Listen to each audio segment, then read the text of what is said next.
Since the beginning of time, we have been beefing with each other. From Ooga Booga and Oompa Oompa fighting over a stone, to Jesus and Judas fighting over power.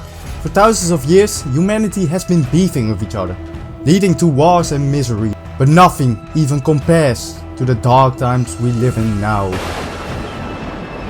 Forget 536. Forget 1348. Forget 1940. 2024. Now let me say I'm the biggest hater. Nah, I'm on your dead mama. Nah, on your dead mama. Honestly, if you guys want to look in my eyes, you guys want to do something? You guys. But 21, you still a This ain't had nothing to do with you. I don't got nothing against Eminem. But anyway, big nose. Big nose. Welcome guys, today we're gonna talk about rap beefs. If you don't know what rap beefs are, let me explain. It's a feud between two rappers who verbally attack each other. It's done through media and songs called diss tracks. It began all the way back in 1984 with Roxanne Shante. She released the first diss track aimed at the group UTFO. After that, rap beefs became a staple in hip hop. LL Cool J versus Cannabis, Ice Cube versus NWA, Tupac versus Biggie, Nas versus Jay-Z, and more recently, beefs like Gucci Mane versus Jay-Z and Drake versus Pusha T. But 2024 felt like it was a year full of beefs. And today, I want to run you through all the beefs. So let's do it. We talk about Eminem, yo. That's why we here tonight.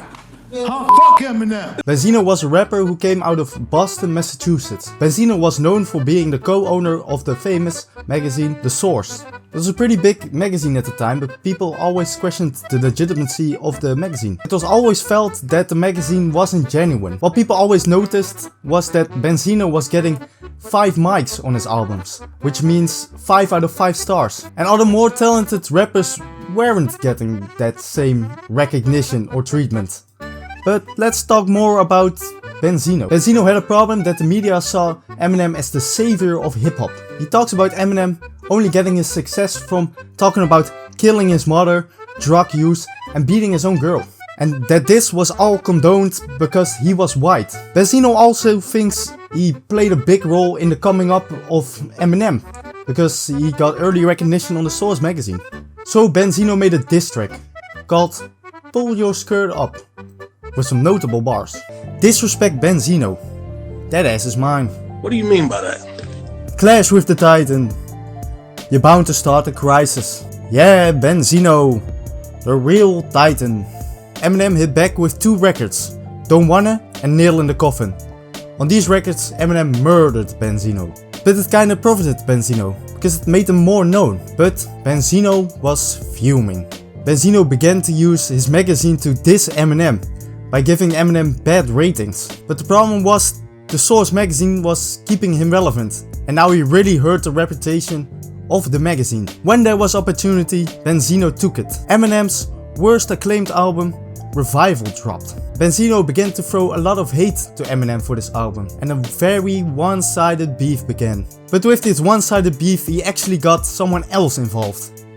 Coi Leray, his daughter. He sucked Coi Leray straight into the beef. And with the reckless behavior of his father, Coi also got a lot of criticism. She was always asked about his father, always needed to clarify that she has no hate towards Eminem. And Benzino seemingly didn't like this because he dissed his own daughter, saying if she had Benzino on the track, she wouldn't be selling 11k. Bruh. But then in 2024, Benzino got lucky. Eminem threw a diss at him. He was throwing shots at Benzino's neck because of the thickness, and saying he's in a lot of debt and is sleeping with other men. Well, he did say, that ass is mine.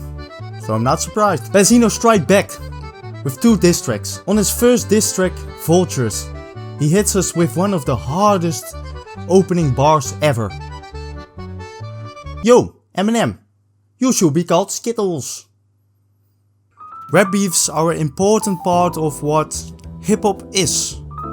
For me, it resembles the art of war, the art of winning and the art of losing. But one thing that's always important with making a diss track is your opener. Here are some examples of what the hip hop greats have done. Nas on Ether with F with your soul like Ether. Tupac on Hit 'Em Up with That's Why I F Your Bitch, you fat motherfucker. And the great Benzino on Vulturous with Yo, Eminem, you should be called Skittles. Watch the full documentary online. Brought to you by the Source Magazine. And then his second diss track dropped. Rap Elvis, with some notable bars. I was minding my business. He wasn't making any type of noise these days. So a choice was made. Cloud Chase Benzino and Coi Leray. Oh, Eminem could have dissed so many people. Kendrick Lamar. No! Cillian Murphy. Obama. But none of them were relevant enough. But Benzino and Coi Leray are on the news every day. But then Benzino finally comes with an actual good diss, poking fun at the fact that Shady Records isn't doing too well. Gun left your label, Benny left your label, Khan left your label, Royce left your label, Joe Budden left your label, Otis left your label, now Crooked I Couldn't Save You, Yellowwolf been out here flopping, and where the hell Cash is at though? Hits from OB tries only twice, and not a word from Stat Quo. The rest of the diss track is just saying that he lost all the diss tracks with real rappers and now that he only beefs with pop artists. Then also a weird video of Benzino crying on a Champs interview. I don't got nothing against Eminem. Got nothing against Eminem that can rap, but I care about us more. Alright, let's move on.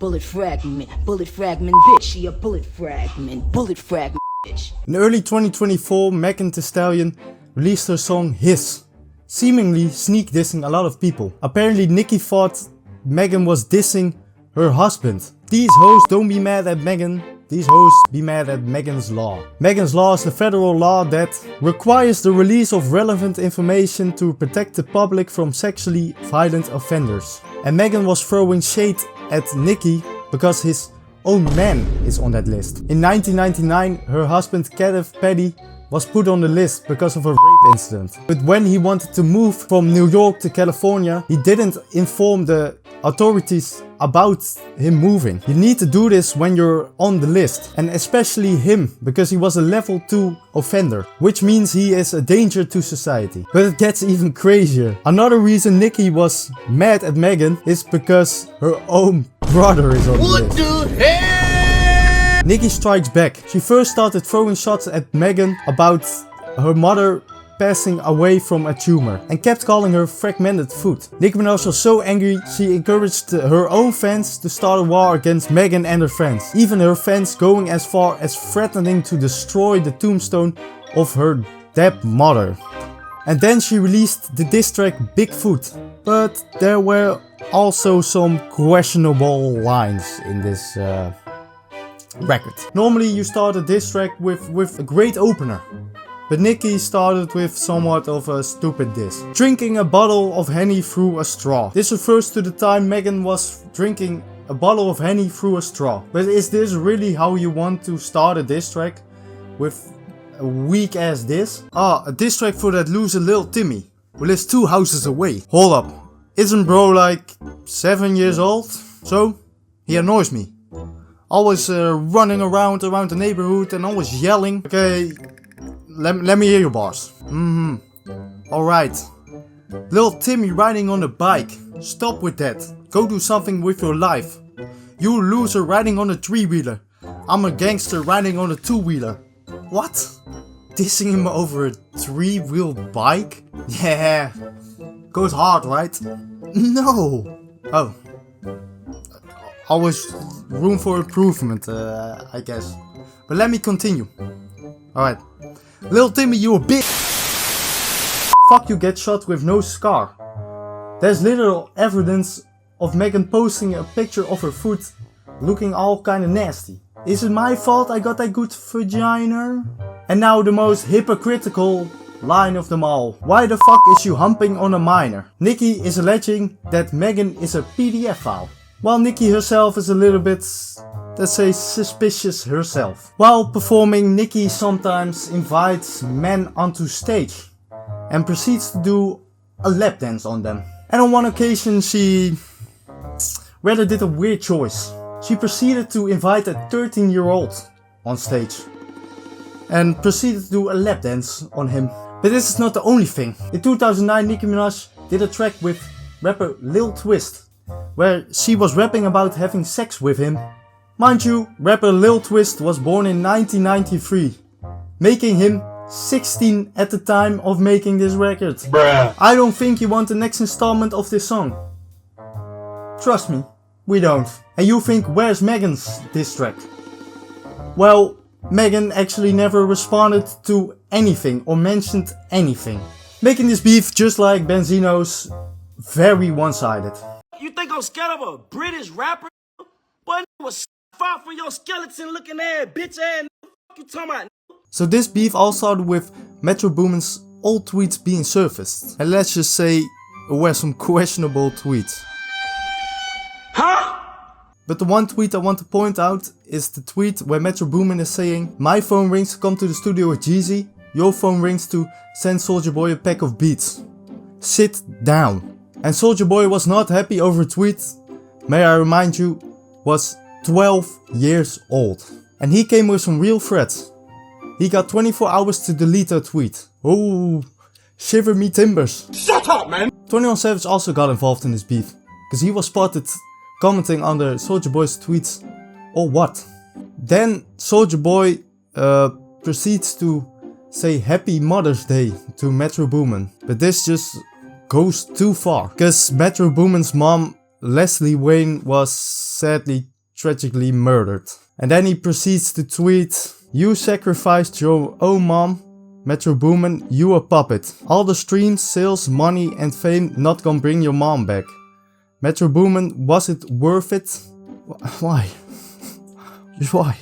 This is just very sad, and he just goes on a whole rant tweeting more and more and more about Metro's mom. Even Meek Mill got involved. He was saying that everything Soulja Boy is saying is gonna come back to him. Then Soulja Boy responds by saying, did he fuck you in the ass? Man, you doing it, man. You deserve it, daddy. At the end of the day, Soulja Boy surprisingly apologized to Metro Boomin. But I kinda have a feeling Metro isn't accepting this apology. Just a feeling I have. I don't know why.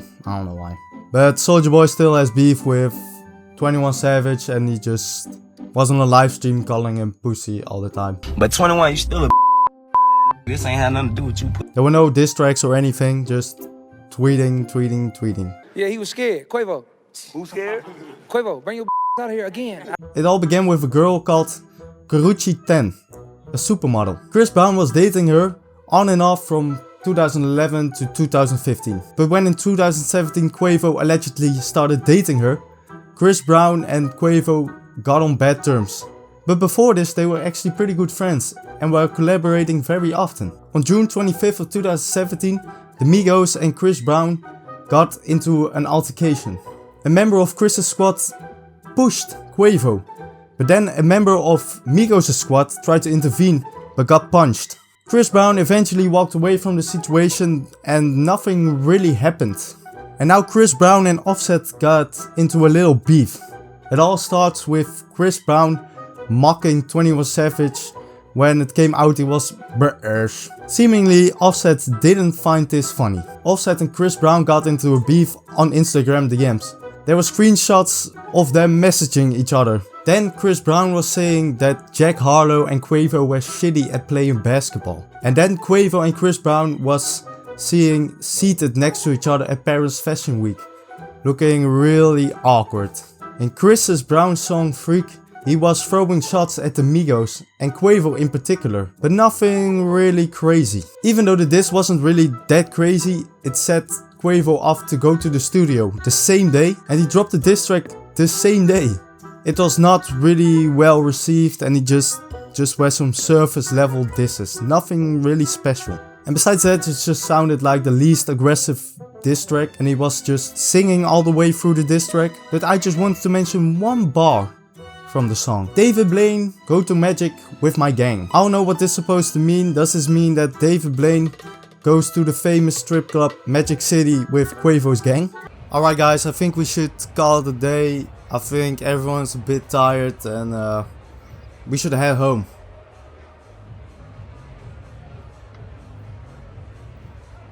Where's David? Oh no. Not again. He's pulling those stupid flags out of her vagina again. And then Chris tried back with the track Weakest Link. And it was a pretty strong diss and made him come on top of this rap beef. It even starts with a voice memo of Quavo apologizing to Chris Brown about the beef. Hey Chris, I don't want no issues, bro. I don't want no smoke. I don't want fights. I don't want to do nothing, bro. Like, please, bro. Probably not talking about this beef, but the beef they had in 2017. And there's one line everyone remembers. And that is RIP Takeoff. He the only real one that got true respect. Crazy how when he died, everyone really wished it was you instead. A few days later, Quavo came back with another diss. With a rather questionable cover art. This was nothing really crazy again, but he actually raps this time. And Takeoff is on this song, which I find a little bit strange, using your dead friend in a beef. But the diss track is somewhat better than the first one, but nothing that could overpower the bombshell Chris Brown dropped on Quavo's head. There were no responses to that last diss track, but there's still one thing to point out. A video popped up on social media where Quavo was performing in front of a small crowd. And people were suspecting that Chris Brown bought a majority of the tickets to this show. Just like 50 Cent did to Ja Rule. Chris Brown never really mentioned that, so it's not really confirmed. But either way, it's a bad look for Quavo. Metro Boomin, make it boom. It all began in 2019 when Drake and Future announced there was a second installment coming of the famous 2016 album What a Time to Be Alive. But this was ultimately scrapped because Drake wanted to release Her Loss with 21 Savage. And Metro was the one who produced most of What a Time to Be Alive 2. And this made Future and Metro quite pissed because all the hard work they put in just for Drake to cancel it. Then in late 2022, Metro released the album Heroes and Villains with a stacked feature list, but something is missing. And that is Drake. The song Trance with Young Thug and Travis Scott should have also featured Drake. 4 months after the album came out, another version of the track leaked. And this time with Drake on it. Metro's explanation to him not being on the song was because he thought it wouldn't fit on the song. Then Drake accused Metro Boomin of pillow talking.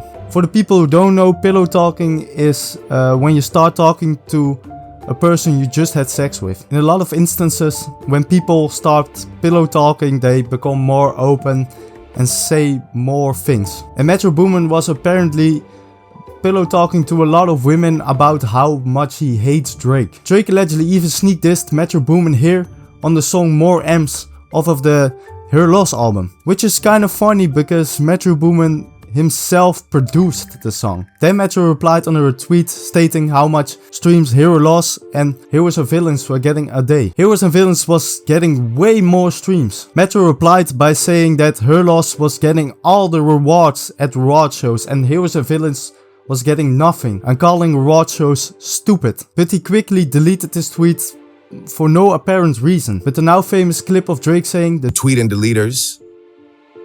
You guys make me sick to my stomachs, fam. obviously aimed at Metro's now deleted tweet. Then Metro shared a video mocking Drake. Whoa, calm down, Jamal. Don't pull out the 9. It's just a joke. Come on. Don't shoot. Don't shoot. On the track Push-Ups, Drake takes a jab at Metro with saying, "Shut your hoe ass up and make some drums." This is a shot at Metro, who is widely known about his drums in the producer world. Then Metro Boomin allegedly leaked a reference track of Lil Yachty rapping over Jumbotron Shit Poppin', making it look like Lil Yachty wrote the song. Later Drake goes on a whole funny rant mocking Metro Boomin on Instagram. First he had a video of someone playing the drums with Metro Boomin's face put onto it. Then he hired a marching band to play outside of Magic City, a famous club in Atlanta where Metro Boomin is from. Where Metro Boomin even days before was promoting his album We Don't Trust You with Future. And then in the last video he had a guy with a cowboy hood dancing on a mashup of the famous line, "Metro Boomin, shut your hoe ass up and make some drums." Metro! Shut your hoe ass up and make some drums, nigga. You can hate Drake all you want, but the man can be funny sometimes. Metro Boomin clapped back with the BBL Drizzy beat and said he was offering someone 10,000 and a free beat from him if they spit their best verse over the track. And funny enough and weirdly enough, Drake even rapped over this beat a few months later. It tastes like cheesecake. Sensational. It all began in 2011 when Future dropped Tony Montana, and Drake got a liking to the song and wanted to be on the remix. So he got on the remix, and a year later a music video was shot for it. One problem with the music video was that Drake wasn't even there. In a The Source interview, Future said that it felt like a slap in the face. In 2013, after Nothing Was the Same, Drake featured Future on his tour. After one of the shows, Billboard came up to Future and asked his honest opinion about Drake's album. Let's just say he didn't really like the album. And also saying that he was put on a lot of songs by a lot of rappers, but saying that his music was always better. Future claimed that Billboard was misquoting him and cleared it up with a tweet. But Drake wasn't buying it and asked him to be removed from the tour immediately. But eventually they settled the beef and Future got back on the tour with Drake. But let's not forget, this was also the tour where Drake was still in his goofy era and he did shit like this.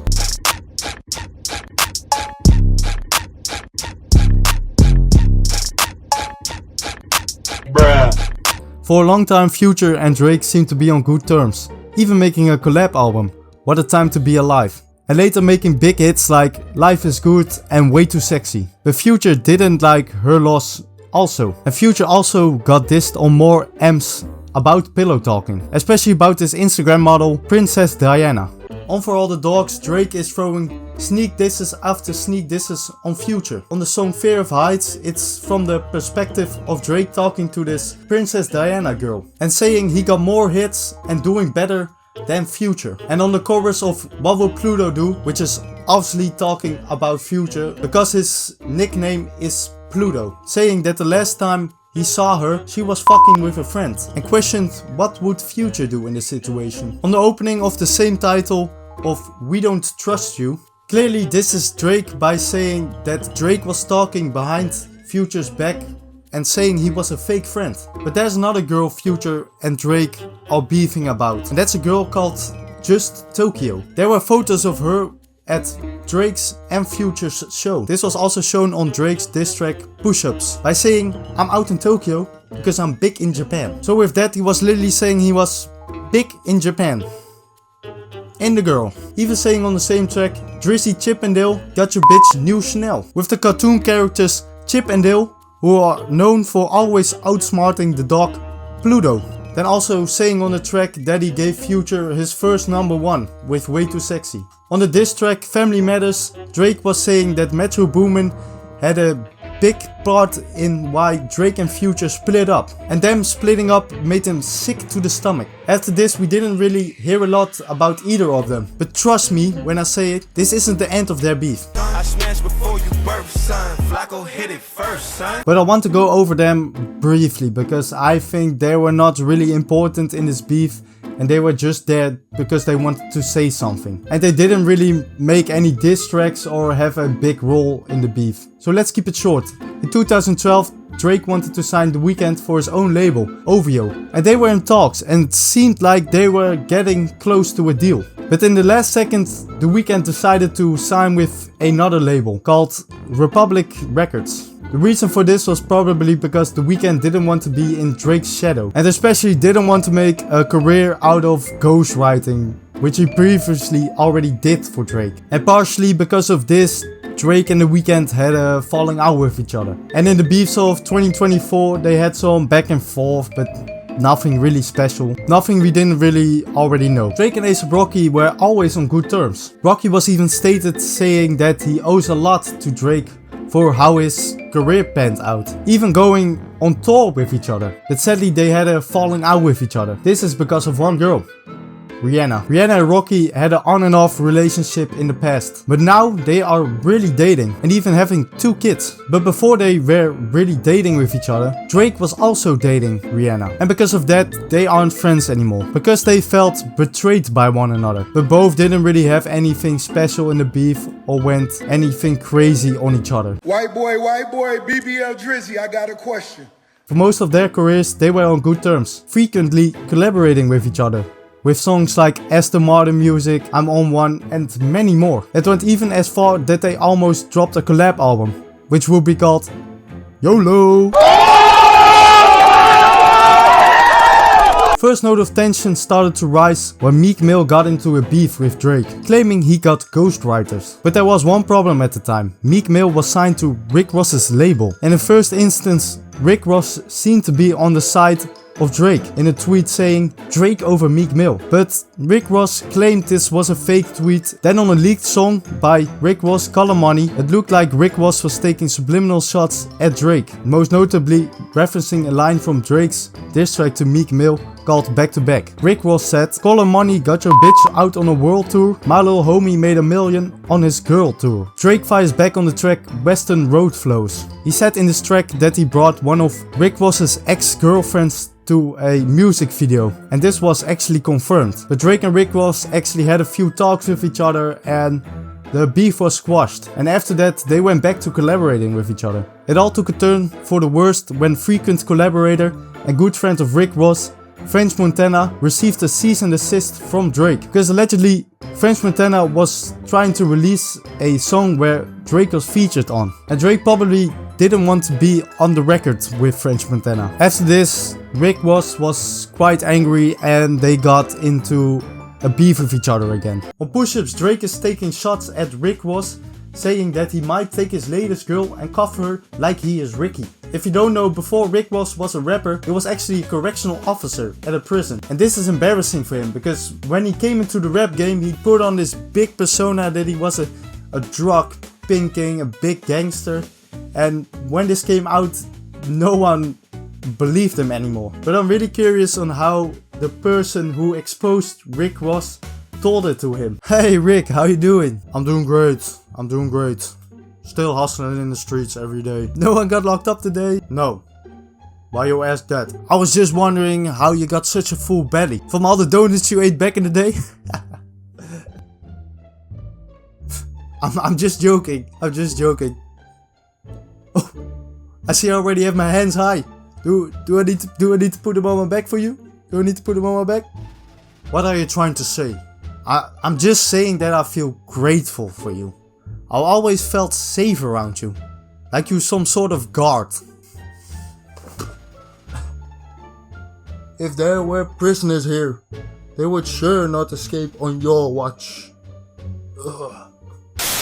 And that he got all his songs on the Billboard charts from Drizzy. Rick Ross made a diss track on his own, called Champagne Moments. In this diss track, Rick Ross went off on Drake saying he got a nose job done, because his nose and his father's nose look nothing alike. He was also quoted saying BBL Drizzy, pointing out that Drake had plastic surgery done on his abs. It's not really the best diss track I've heard, and not the worst, but the beat fire though. And then Rick Ross just keeps going on a rant on Instagram, poking fun at Drake. But anyway, big nose. But that's really where the beef ended. Hey, Kendrick is up in his mouth, and I'm about to put my dick in it right now. Then I put it in his ass. Now he running but naked all over my house. Alright, I'm just gonna stand for this one because this is gonna be a long story. It all began in 2011 when Kendrick Lamar was featured on Drake's album Take Care. And even later Drake brought Kendrick on tour with him. And then a year later Kendrick came with his album Good Kid Mad City, where Drake was featured on the song Poetic Justice.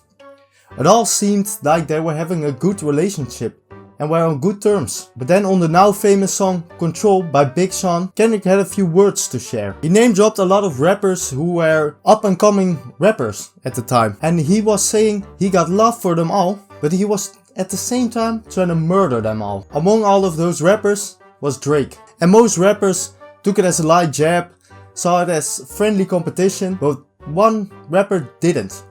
and that was Drake. It was one of those things, it's like, I almost wish he had come in there on that shit because I kind of lost like a little respect for the sentiment of the verse. If it's really fuck everybody, then it needs to be fuck everybody. It just can't be halfway for the sake of the people. But you know what I'm saying? Like, for real, that's just how I feel. And somehow, because of this light jab, Drake and Kendrick had a falling out.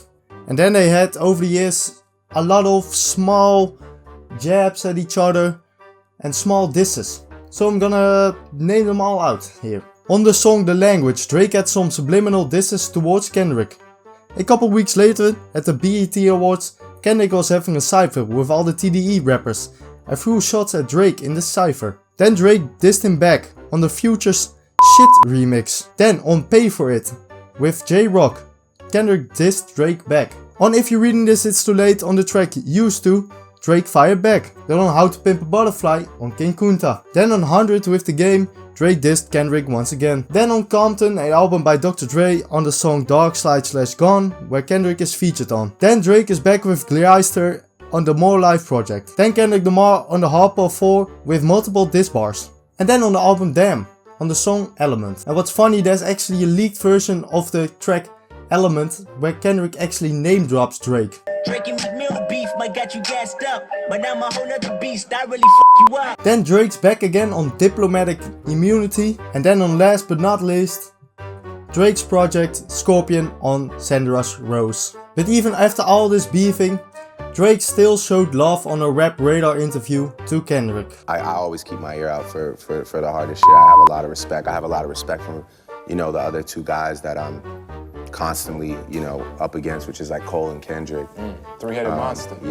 Yeah. So I have a lot of respect for those guys because they also continue to, you know, stay true to what we started with, and finding new ways to do it.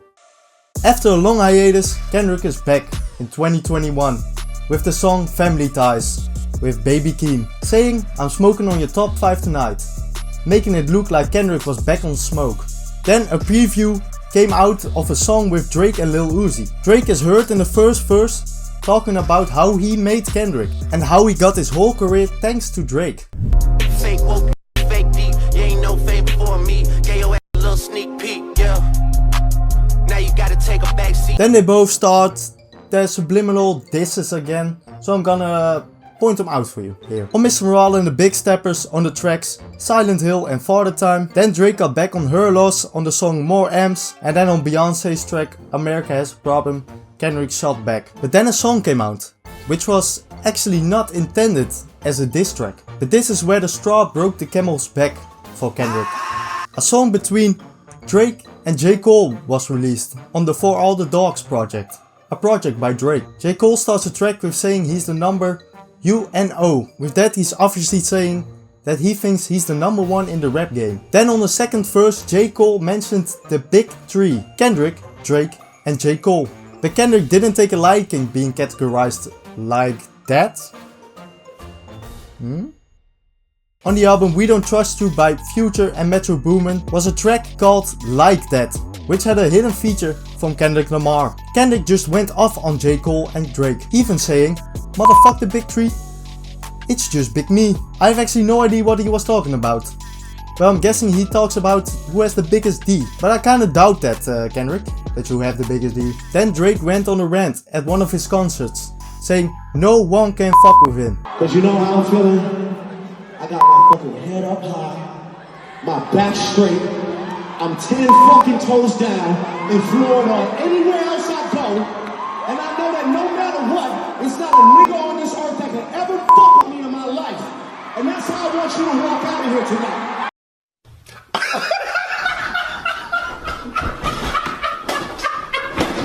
Then J. Cole unexpectedly dropped a diss track called 7 Minute Drill off of his new album Might Delete Later, aimed at Kendrick, saying on his record that a lot of his records were overrated and also claiming his latest project was underwhelming. What I really find funny about this diss track, that it just didn't seem genuine at all. I don't think J. Cole actually thinks these records are bad. And a lot of people seem to agree that this was kind of a weak diss record. J. Cole would funny enough apologize for making this record at his Dreamville Fest, claiming he didn't feel right about making the record and releasing it, and he only got love for Kendrick. I pray that my nigga really didn't feel no way, and if he did, my nigga, I got my chin out. Take your best shot, I'm gonna take that shit on the chin, boy, do what you do.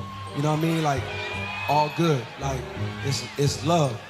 And I pray that, I pray that y'all are like, forgive a nigga for like the misstep, and then I can get back to my true path. But the damage was already done, and a lot of people criticized him for apologizing, and even later he deleted the track off his album. But then, finally, Drake strikes back with a diss track called Push-Ups, first leaking it to the public. But Kendrick was obviously not the only one being dissed on this record, but Kendrick was also obviously the main focus. On this record he really liked calling Kendrick short, even the album cover saying he got small feet. It was very well received by the public, and I gotta say, it went kinda hard. It really felt that Drake had the full energy to step into this beef. And even on his last line of the track, he says, "This ain't even everything I know, don't wake the demon up," which I find kinda goofy, but letting fans know he got more in store for us. After a few days, Kendrick still didn't drop, and Drake wanted to put some pressure behind it. So he released, solely on his Instagram, tailor-made freestyle, trying to put pressure behind Kendrick so he could release his diss track faster, even having AI features from Tupac and Snoop Dogg. And Snoop Dogg's reaction to him being put on the song is just too gold. They did what? When? How? Are you sure? Why off? Everybody calling my phone, blowing me up. What the fuck? What happened? What's going on? I'm going back to bed. Good night. Then, 2 days later, this whole beef changed when one man stepped into this beef unexpectedly. He dropped a remix of the now famous song Like That, siding with Kendrick and throwing disses at Drake and J. Cole. It's no other than Kanye West. Yo, Dad, I got you. Nah, but in all seriousness, Kanye always wants to be involved in everything. So it was no surprise he came out here with his own diss. And let's just say, it wasn't great. But I do like the line, "Play J. Cole, get the pussy dry." On April 30th, we would finally get the song we were all waiting for. A 7-minute track split into 3 parts. Basically, Kendrick says in this record that Drake is a bad father and he puts his own career above raising his son. And says that Drake makes music for the radio and doesn't care about the art of hip hop. Then Kendrick just goes on a whole rant saying how much he hates Drake. Hating the way he talks, the way he walks, the way he dresses. If I said this in elementary school, the whole class would be going crazy. Hey, stop stealing my toy cars. I first play for them. I hate the way that you walk, the way that you talk, the way that you dress.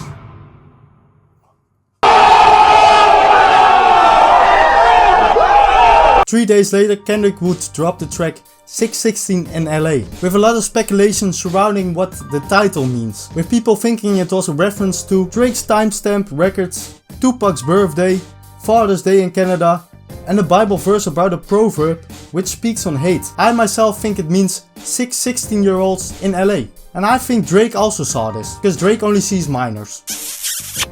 Basically saying on this track that Drake is addicted to the fame and the money. Drake is like an addict to it and can't stop having more of it. Also saying on this track he got a lot of snakes at his OVO record label, claiming that everyone on that label is preying on his downfall and that some of them are feeding information to Kendrick's camp. 11 hours later, Drake was back with a 7-minute track split into 3 parts, attached with a music video, and starting the track off with saying the word Kendrick was saying he should not say anymore. We don't wanna hear you say nigga no more.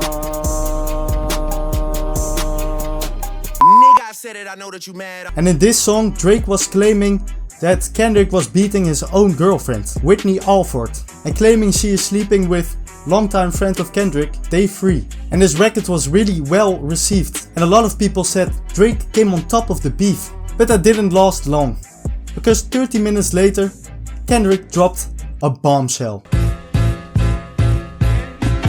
Meet the Graham sounds like you are listening to Kendrick writing a letter to every member of Drake's family, warning and telling them how terrible Drake is. First he talks to Adonis, Drake's son. In this verse, Kendrick is basically apologizing to Adonis for having such a bad father, and he should never follow in the same footsteps as his father. Next he goes off on his parents, Sandra and Dennis, saying that they have done a horrible job at raising him, saying to them how he really feels about Drake, even going as far as to say that he wants Drake to die, and also saying that there are a lot of predators on the OVO label. Then he surprisingly starts talking to Drake's alleged daughter, telling her how much problems Drake has in his life. It isn't confirmed that Drake has a daughter, but it wouldn't be surprising, because this isn't the last time he hid a child from the world. But we didn't know if another diss track would come. Psst, I see dead people. But we didn't have to wait long, because Kendrick was back a day later with Not Like Us, with the cover showing 12 sex offender pins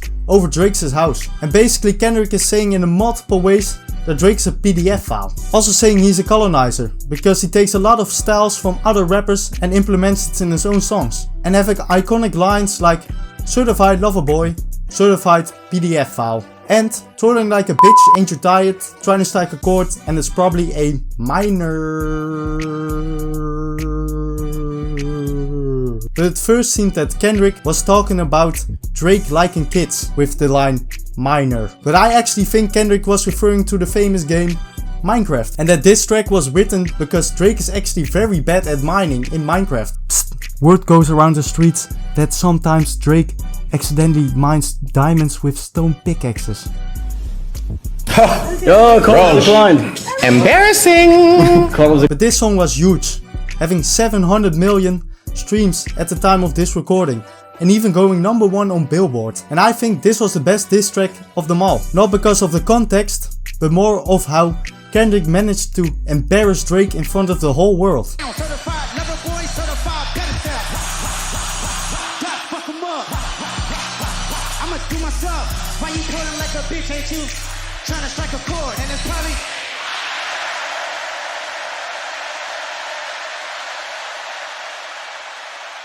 This diss track really put an end to the beef, and really looked like there was no coming back from this.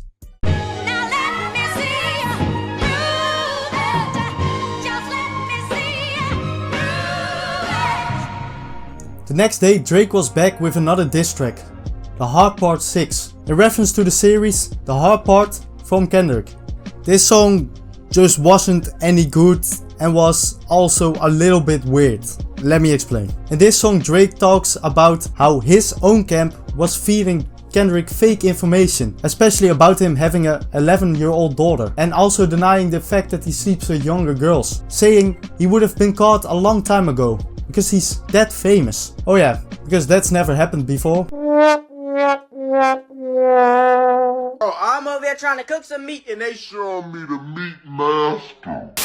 And also saying he never looked at a teenager twice, even name dropping Millie Bobby Brown, saying he never did something with her, despite the allegations. Also on the record he made a mistake, saying Kendrick was molested, referencing the track Motherf I Sober, rapping on this track that his whole family claimed he was molested, and he said he didn't, but his whole family didn't believe him. And it's just so strange that he pokes fun at someone being molested. This record just feels like Drake denying all the allegations that was previously said, and not really a diss track. But then everything was over. Run that back, Turbo. Until the 5th of July, where Kendrick released the music video for Not Like Us, just as a final blow to Drake. In this video there are some references to Drake, with Drake as the Dark Lane demo tapes figure being blown away. Multiple references to the OVO owl, with Kendrick punching a piñata with an owl on it, and even locking up an owl in a cage. And even having Whitney, Kendrick's girlfriend, and their 2 kids dancing around in the video. So in conclusion, what have we learned today? First of all, to never obsess over a beef, because that, at the end of the day, could be your death. Second, to never rush into a beef. Think things thoroughly. And last of all, never diss somebody's dead relative. It's just disgusting. But I didn't make this video to inform you about all the rap beefs going on in 2024. I didn't make this video because I want to give praise to all the rappers who won their rap beef. No, I made this video for another reason. Now let me say I'm the biggest hater.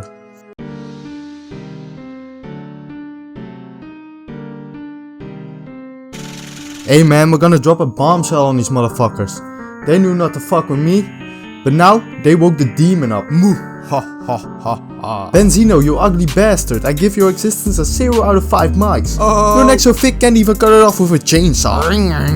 Hey Eminem, I eat you. No, your last album so whack. With this alone, numbers wise, I'm gonna beat you.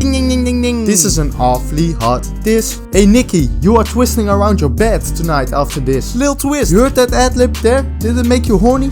Nicky was trying to strike a chord and it was probably a minor.